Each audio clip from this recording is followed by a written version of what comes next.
Olá, povo de Deus, graça e paz. Hoje nós vamos continuar os nossos estudos na primeira carta de João, capítulo 1, versículos de 5 ao 10, que diz assim a palavra do Senhor.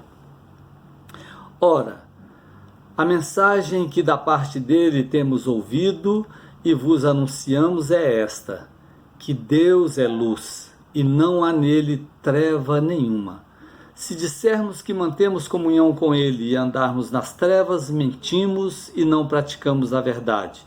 Se, porém, andarmos na luz, como ele está na luz, mantemos comunhão uns com os outros, e o sangue de Jesus, seu Filho, nos purifica de todo o pecado. Se dissermos que não temos pecado nenhum, a nós mesmos nos enganamos e a verdade não está em nós. Se confessarmos os nossos pecados, ele é fiel e justo para nos perdoar os pecados e nos purificar de toda a injustiça. Se dissermos que não temos cometido pecado, fazemo-lo mentiroso e a sua palavra não está em nós.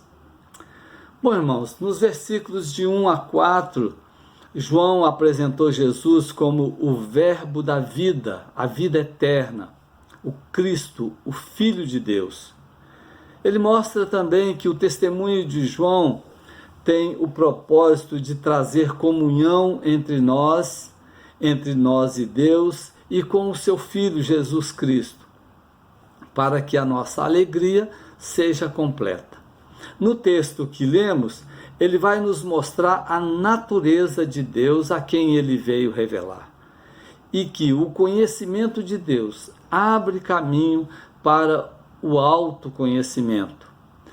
Somente quando estamos diante da luz é que reconhecemos as trevas que há em nós. Somente diante da santidade de Deus é que reconhecemos a malignidade do nosso pecado. Somente diante da perfeição é que reconhecemos a nossa imperfeição.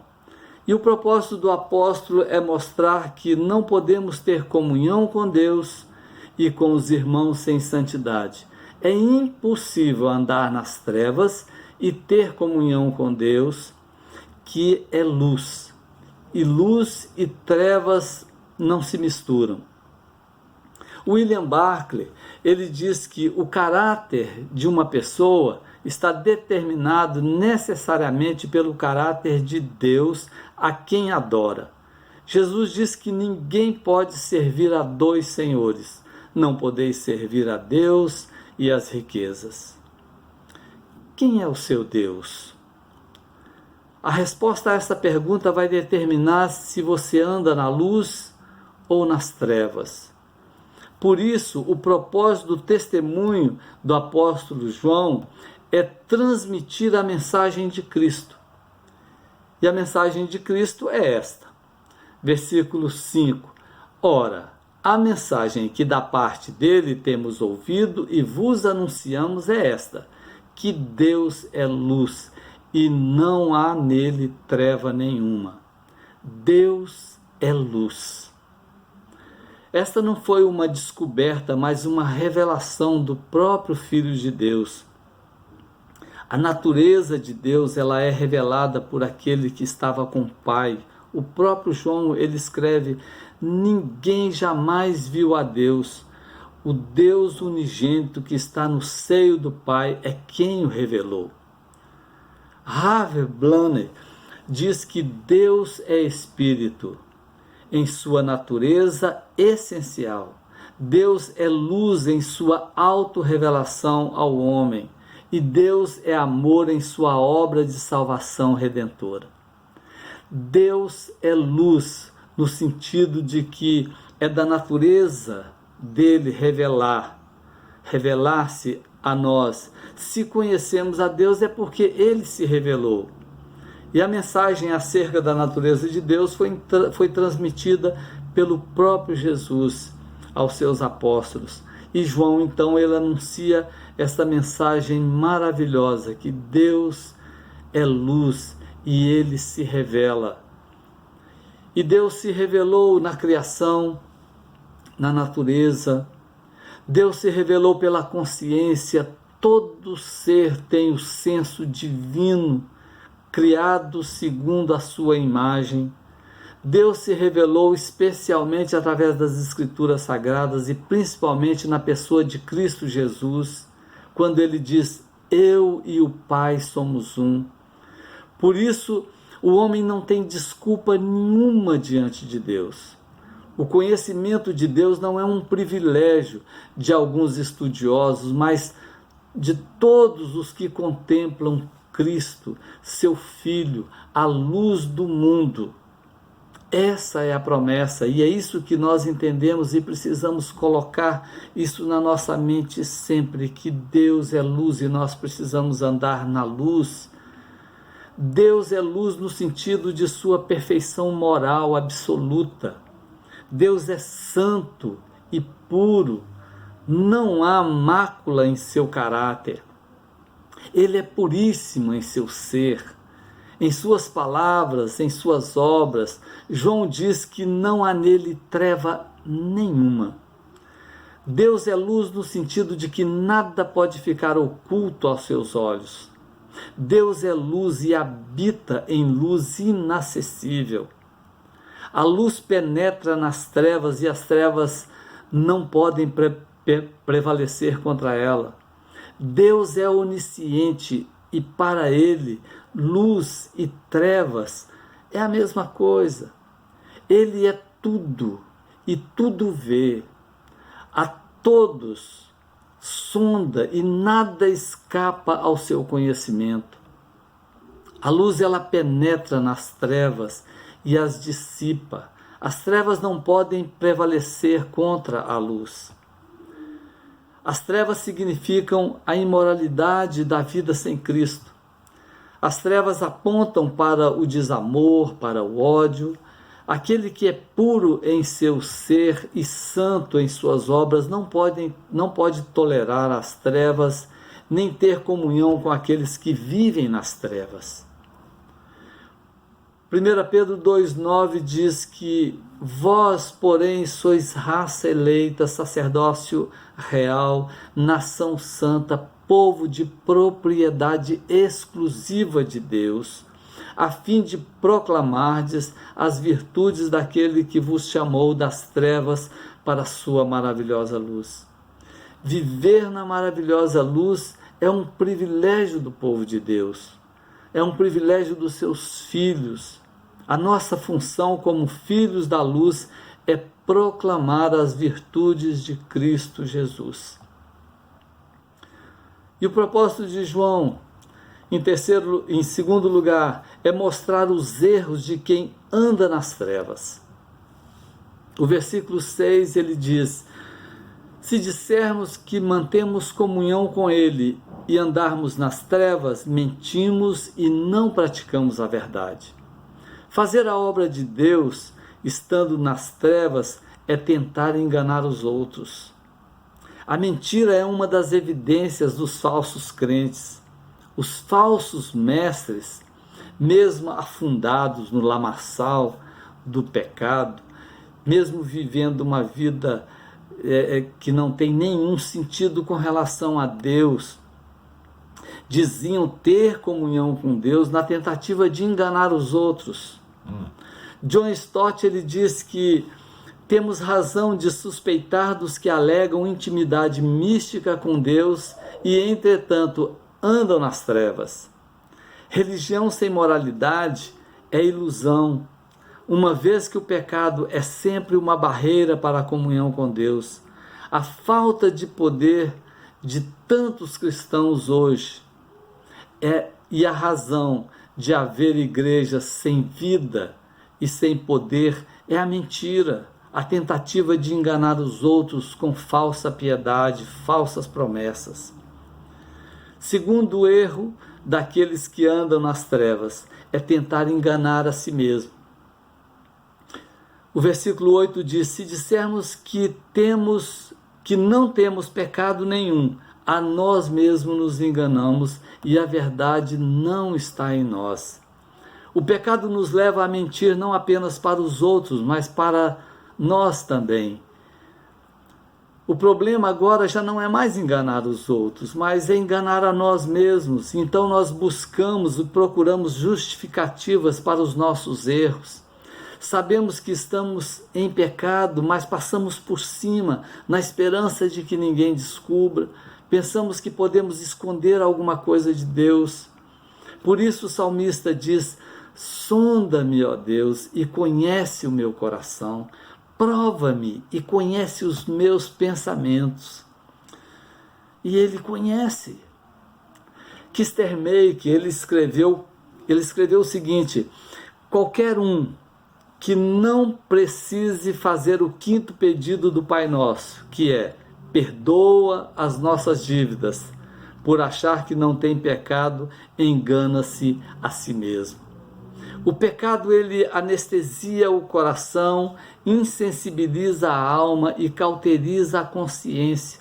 O homem que diz uma coisa com os seus lábios e outra totalmente diferente com a sua vida é um mentiroso. O que contradiz suas afirmações com a sua maneira de viver está faltando com a verdade e enganando a si mesmo.